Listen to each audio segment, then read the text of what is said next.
Dear students, welcome to Abbas Mathematics. Good morning. 12th chapter. A equal to Q minus 1.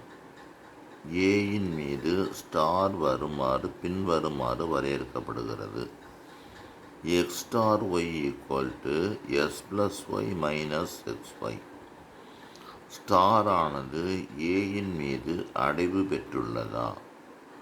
அவ்வாறு எனில் ஏயின் பரிமாற்று பண்பு, சேர்ப்பு பண்பு, சமணிப்பண்பு, எதிர்மறை பண்பு நிறைவு செய்யுமா என சோதிக்க. நமக்கு Q மைனஸ் 1. Qனா வீதமுறை எண்கள். வீதமுறை எண்களில் 1 வரக்கூடாது. ஒன்றை தவிர மீத உள்ள எண்களை எடுத்துக்கொண்டால்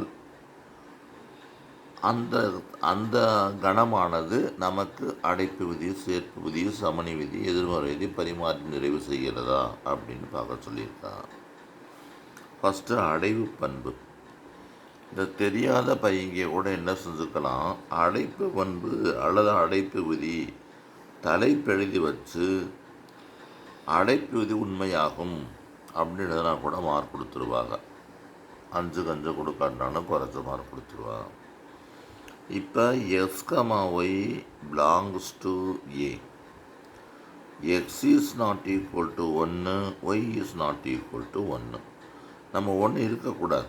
அதனால் நம்ம என்ன இருக்கோம், நாட் ஈக்குவல் டு எடுத்திருக்கோம்.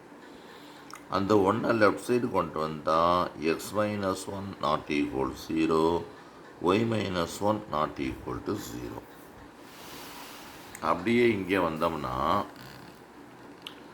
ரெண்டை பெருக்கும்போது x minus 1 y minus 1 not equal to 0.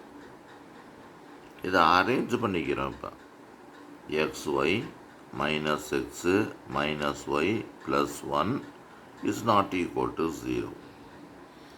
அப்படியே சைனை சேஞ்ச் பண்ணிடுறோம், அல்லது இங்கே உள்ள டேர்மை அங்கிட்டு கொண்டு போயிடுறோம். அப்போ 1 is not equal to s plus y minus x y. இதைத்தான் சம்மில் கொடுத்துருக்காங்க. இதுதான் சம்மில் எக்ஸ் ஸ்டார் ஒய்னு கொடுத்துருக்காங்க.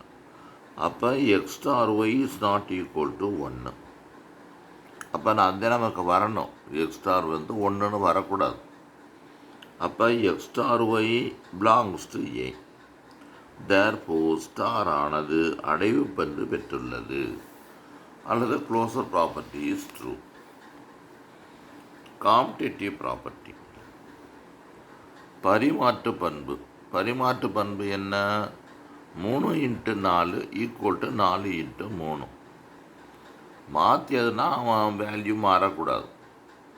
எக்ஸ் ஸ்டார் ஒய் எக்ஸ் ஏன்னு வச்சு belongs to A. X star y x plus y minus x y. அப்படியே இதை மாற்றிக்கிறேன். Y plus x minus y எக்ஸ்னு போட்டுக்கிறேன். ஒய் எக்ஸ்னு போட்டோம்னா இதுக்கு தான் ஒய் ஸ்டார் எக்ஸ்னு சொல்லலாம். அப்போ x star y x plus y minus x y star x equal to y plus x minus y x. அப்போ இது ரெண்டும் சரியாக தான் வருது. தேர்ஃபோர் பரிமாற்று விதி உண்மையாகும் அல்லது பரிமாற்று பண்பை நிறைவு செய்கிறது. அப்படியான பரிமாற்று விதிக்கு உட்பட்டது. தேர்ஃபோர் காம்படேட்டிவ் ப்ராப்பர்ட்டி இஸ் ட்ரூன்னு எழுதுனா போகணும். இது அசோசியேட்டிவ் ப்ராப்பர்ட்டி சேர்ப்பு பண்பு. அந்த x star y star z. X star ஒய்க்கு ஃபார்முலா என்ன சொல்லியிருக்கு? X plus y minus x ஒய்ன்னு சொல்லியிருக்கு. இந்த ஸ்டாரை அப்படியே போட்டு இசட்டை போட்டிருக்கோம். இப்போ மறுபடியும் என்ன செய்யணும், இந்த x plus y minus x ஒய்யை ஒரு எக்ஸ் மாதிரியே நினச்சிக்கிறானோ, இதை ஒய் மாதிரி நினச்சிக்கணும். அப்போ இந்த ஸ்டார் என்ன செஞ்சுருக்குன்னா, 2ஐயும் ப்ளஸ் பண்ணிவிட்டு மைனஸ் போட்டு 2ஐயும் இன்ட்டு பண்ணியிருக்கு. அது மாதிரி x plus y minus x y plus z minus x plus y minus x y into z. ப்ராக்கெட்டை ரிமூவ் பண்ணிடுங்க, உள்ளக்கம் அல்ட்ரு பண்ணிடுங்க, அரேஞ்ச் பண்ணி எழுதிக்கங்க, அவ்வளோதான். அதே மாதிரி ரைட் ஹேண்ட் சைடு ஈக்குவேஷன் 1ன்னு வச்சுக்கிறோம். ரைட் ஹேண்ட் சைடு ப்ராக்கெட்டை மட்டும் மாற்றணும். இங்கே உள்ள ப்ராக்கெட்டை இங்கிட்டு போடணும், இங்கிட்டு எடுத்துடணும். அப்போ ஒய் ப்ளஸ் இசட்னா y plus Z minus y இசட்னு வருது. மறுபடியும் இதை எக்ஸாகவும் ஒய்யாகவும் நினச்சிக்கணும். அதே விதியை அப்ளை பண்ணணும். ரெண்டையும் ப்ளஸ் பண்ணணும், மைனஸ் போட்டு 2 இன்ட்டு பண்ணணும். இப்போ உள்ளக்கம் அல்ட்ரு பண்ணணும், அல்லது இதை தூக்காந்து அப்படியே இங்கே எழுதிடணும். இதே ஈக்குவேஷன் 2ன்னு வச்சுக்கோங்க. ஃப்ரம் 1 and 2 1 மற்றும் 2லிருந்து கணக்கெடுத்து எழுதிடுங்க. தேர்ஃபோர் பரிமாற்று விதி நிறைவு உண்மையாகும், அல்லது பரிமாற்று விதி நிறைவு செய்கிறதுன்னு எழுதணும். சேர்ப்பு விதி உண்மையாகும், சேர்ப்பு நிறைவு செய்யணும் எழுதணும். சமணிப்பண்பு. சமணிப்பண்பு என்ன சொல்லுதுன்னா, இ என்பது ஏயின் சமணி உறுப்பு என்க. ஈனா இது. அப்போ எக்ஸின் ஏ, எக்ஸுங்கிறது இந்த ஏயில் ஏதேனும் ஒரு உறுப்பு. நம்ம அந்த விதி என்ன சொல்லியிருக்கு, சமணிப்பண்பு விதி. இது கூட எழுத வேணாம், பரவாயில்ல. X star e equal to x plus e minus x e இங்கே உள்ள கணக்கில். ஆனால் நான் இதை எப்படி எழுதிக்கிறேன், இப்போ என்ன செஞ்சுக்கிறேன்னா, இந்த பாருங்கள், X star e equal to நம்ம எடுத்துக்கிட்டது எக்ஸுன்னே வரணும். அப்போ x star e equal to என்ன வந்துடும், இதை விட்டுருங்க, ஈக்குவல் டு எக்ஸுன்னு வரும். அப்போ இந்த ஸ்டெப்பு வந்துடுச்சு, இந்த ஸ்டெப்பு வந்துடுச்சு. நமக்கு இந்த எக்ஸ் அந்த பக்கம் கொண்டு போயாச்சு. ப்ளஸ் எக்ஸ் மைனஸ் எக்ஸும் கேன்சல் ஆகிடுச்சு.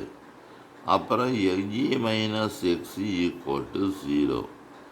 இயை வெளில எடுத்தாச்சு. 1 மைனஸ் எக்ஸ் ஈக்குவல் டு 0. அப்போ e equal to 0/1 minus x. அப்போ e equal to 0, 0 belongs to A. ஏன்னா எக்ஸு நம்ம 1ன்னு நான் எடுக்கக்கூடாது, அதனால் இது 0 வந்துடும். ஒருவேளை எக்ஸுக்கு 1ன்னு போட்டால் இன்ஃபினிட்டி ஆகி போயிடும், அதனால் அது வராது. அப்போ சமணி உறுப்பு இ equal to 0 belongs to A. Therefore சமணி விதி உண்மையாகும். அப்புறம் எதிர்மறை விதி. எக்ஸின் எதிர்மறை உறுப்பு அல்லது எக்ஸ் இன்வர்ஸ் என்பது எக்ஸின் எதிர்மறை உறுப்புன்னு வச்சுக்கிறேன். அந்த விதியிலே அப்ளை பண்ண போகிறேன். X star x inverse equal to e formula. X plus x inverse minus x inverse equal to 0. அப்போ நம்ம எக்ஸ் இன்வர்ஸை காமன் எடுத்துனா ப்ளஸ் அந்த பக்கம் போனால் மைனஸ் எக்ஸாக மாறிடுச்சு. Therefore x inverse equal to minus x by 1 minus x belongs to A. Therefore எதிர்மறை விதி உண்மையாகும். இப்போவும் அதே தான் சொல்கிறேன். எக்ஸுக்காக 1 போடக்கூடாது. 1 போட்டோம்னா 1/0ன்னு வந்துடும், இன்ஃபினிட்டின்னு வந்துடும், அதுக்குள்ளே இருக்காது. அதனால் இந்த 1ங்கிறத தவிர மீத உள்ள எல்லா நம்பரும் இருக்கும். அதே மாதிரி இன்னும் சில கணக்கெல்லாம் இருக்குது. A star B equal to A plus B plus 2 அப்படின்னு ஒரு சம் இருக்குது. இதுக்கு நீ மாதிரி செஞ்சு பார்க்கணும். அதே மாதிரி ஏ ஸ்டார் பி ஈக்குவல் டு AB/3ன்னு ஒரு சம் இருக்குது. இதெல்லாம் புக்கில் இல்லை, கிரியேட்டடு கேட்கலாம். அதனால் இந்த சம்மை பார்த்துக்கங்க. ஈஸியான சம்மு, நல்லா புரிஞ்சிருச்சுன்னு நினைக்கிறேன். நல்லா படித்து எழுதிடுங்க. பாய்.